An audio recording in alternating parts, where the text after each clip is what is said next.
Hi, welcome back to my channel. First and foremost, thank you so much for supporting me, for all the love, comments, etc. that you've been showing me on the YouTube. If this is the first time you are on my channel, can I request you to please do hit the subscribe button and do press the bell icon, because I would love for you to watch any and every video that I am trying to prepare, because these are all very relevant to your exams, your career, everything ACCA, right? Now, what are we doing today? Because at FPA we teach students on weekends, weekdays, we have lots and lots of students who are working professionals who are studying with us, and they wanted me to help with some kind of strategy that helps them prepare for the exams better. Now, the unfortunate truth is that just because you are working, that does not make your ACCA lives any easier, right? So if you have a fellow class member who's putting in 4 hours, 5 hours, 6 hours, on a daily basis or a weekly basis, you will probably have to do the same, if not more, right? Now, what you can do is, because you are a working professional, you are a lot more disciplined than anyone who's, let's say, just a student, right? Because you have already built into you, a way out where you can sit at one place for 7 hours, 8 hours, 9 hours, even more than that, and you are disciplined, trying to do things, the targets, etc., that have been given to you, right? So you are used to the discipline. That is probably one of the biggest and the most important elements to pass your exam, and that is where your work experience helps you, right?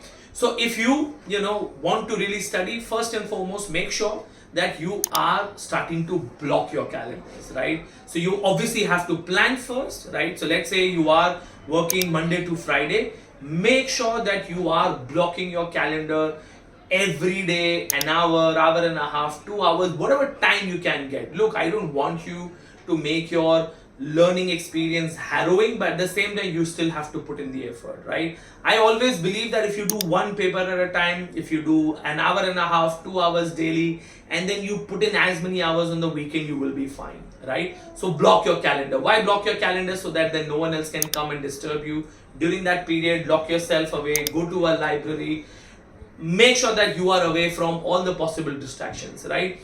So if you're a morning person, block your early morning. If you're an evening person like me, make sure that you block your evenings, but do that religiously every day for hour and a half or two. Now, what do you do in these hour and a half two is that every time try and pick up a concept or two. Make sure that you've gone through the concept, you've understood the concept. If you're using Kaplan BPP, make sure that you have done some of the questions relevant to the concept, and if possible, time permits, go to the study hub and also try and do some of these MCQs or whatever other ways to test your knowledge, right? You can do that in these hour and a half too. It does not take you 1 hour, 2 hours to solve any questions, right?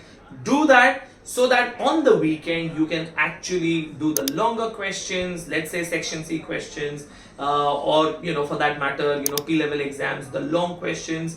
Try and do them on the weekend. You don't want to do a half a question and then leave it, right?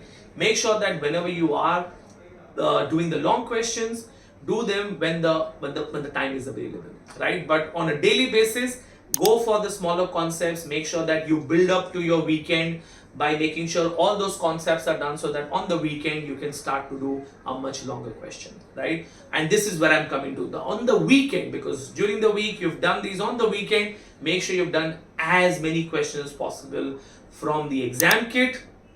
Do as many questions on the study hub.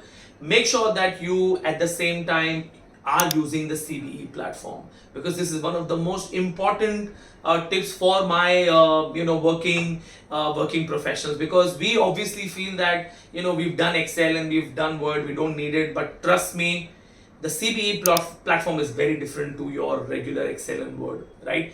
You need to get used to the interface. It's not the full screen that you get in the Excel area. There's a very little area that you get to work in. You need to be able to move around very quickly. So it's only going to happen if you use the CBE platform, right? So that was the second thing, right? So then moving on, make sure that you are, whenever possible, like I do, right? When I'm traveling, I try to listen to any and every podcast that helps me develop professionally, right?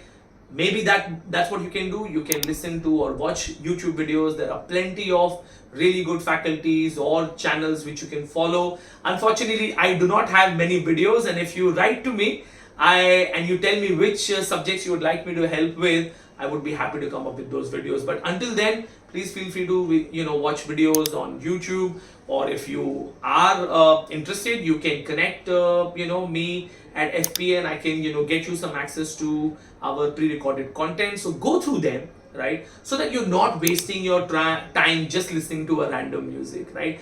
All of these listenings can somewhere or the other help you improve your conceptual knowledge, right? So make sure that you are using these times as well. When I was studying, right, I was working in a store in a menswear department.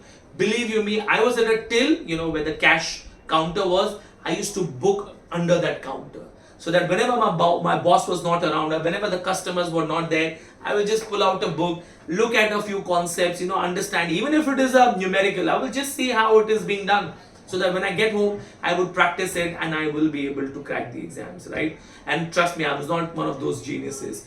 Still, I was able to put in those hours, right? So it is imperative, guys, because you are a working professional, you will need to put in those additional efforts. So do not get bogged down, because you are doing this course for a reason, right? So identify what that determination is. Why are you doing it? Because once you've identified the why behind why are you doing the course, automatically the motivation will always find its way to keep you up and running, right? And if you still need any more motivation, feel free to reach out to me. Until then, all the very best and thank you.